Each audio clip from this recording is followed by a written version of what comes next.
Sejam bem-vindos ao terceiro tópico da terceira aula do livro de Introdução à Nutrição. Sem muita enrolação, vamos dar continuidade, porque esse é o último tópico do livro, e é um tópico curto, relativamente curto, quando comparado com o primeiro tópico da unidade. Existem alguns indicadores que vão influenciar na rotina alimentar, ou seja, no hábito alimentar das pessoas. E quais são esses indicadores? O estado nutricional, a vida social, a dinâmica familiar, associar o alimento a uma situação ou algo afetivo, atividade ocupacional da pessoa e fatores culturais e socioeconômicos. Tudo isso vai influenciar na determinação da rotina alimentar do indivíduo. O médico argentino Pedro Escudeiro, ele foi responsável por criar as leis da alimentação. Essas leis são usadas para direcionar os cuidados em nutrição e planejar cardápios. Elas foram difundidas por toda a América Latina e são utilizadas até os dias de hoje, sendo consideradas como base para uma alimentação saudável. A primeira lei é a lei da qualidade. E ela fala o seguinte, que para que uma alimentação seja considerada completa, ela precisa ter os nutrientes necessários para a formação e manutenção do corpo. Ela deve ser variada e contemplar todos os grupos alimentares. A segunda lei é a lei da quantidade. E ela fala que os alimentos eles devem ser em quantidade suficiente de forma a atender à necessidade do indivíduo, sem excesso ou restrição, porque o excesso ou a restrição ela é configurada como desequilíbrio, sendo considerada prejudicial à saúde. A terceira lei é a lei da adequação. E ela fala o seguinte, que a alimentação ela deve ser adequada, ou seja, ela deve ser feita com base nas necessidades de cada pessoa, levando em consideração o ciclo de vida, se é uma criança, se é um adolescente, se é um adulto, se é um idoso, e o estado fisiológico da pessoa, se é uma gestante, um lactante, assim como o estado de saúde, hábitos alimentares e as condições socioeconômicas e culturais. A quarta lei é a lei da harmonia, e ela está ligada à distribuição e proporcionalidade entre os nutrientes. Ela diz o seguinte, que numa refeição, as porções elas devem ser respeitadas. Isso porque as substâncias, elas não agem sozinhas, elas agem de forma conjunta. Então, vimos no tópico 1 da terceira unidade, vimos que existe a interação ali entre os alimentos. Então, eles não agem sozinhos, eles agem em conjunto. Com relação à pirâmide alimentar, ela foi criada pelo Departamento de Agricultura dos Estados Unidos, em 1992, e ela sugere os grupos alimentares e escolhas que devem ser feitas ali nas refeições do dia a dia. Além disso, ela nos mostra a importância de todos os grupos alimentares e sugere um número adequado de porções diárias para cada grupo alimentar. No Brasil, a pirâmide que foi criada nos Estados Unidos, ela sofreu adaptações para a realidade brasileira, sendo dividida em 4 níveis e 8 grupos, como vemos aqui. Aqui é o primeiro nível, aqui é o segundo, o terceiro e o quarto. E os grupos são o grupo do carboidrato, das hortaliças, das frutas, leguminosas, carnes e ovos, leite e produtos lácteos, gorduras e óleos, açúcares e doces. A Anvisa fez recomendações a respeito de modificar o valor da energia média diária. Antes ele era de 2.500, passando a ser de 2.000 calorias por dia. Além disso, ela também readequou porções, excluiu o fracionamento das refeições e recomendou a prática de atividade física, sendo que estabeleceu ali pelo menos 30 minutos por dia, além do consumo de alimentos integrais e regionais.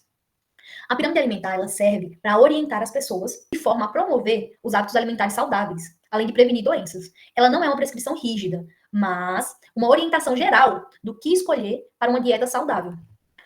O Guia da População Brasileira é um documento oficial que aborda os princípios e recomendações de uma alimentação saudável e adequada, além de ser utilizado ali para desenvolver estratégias que promovam a realização do direito humano à alimentação adequada.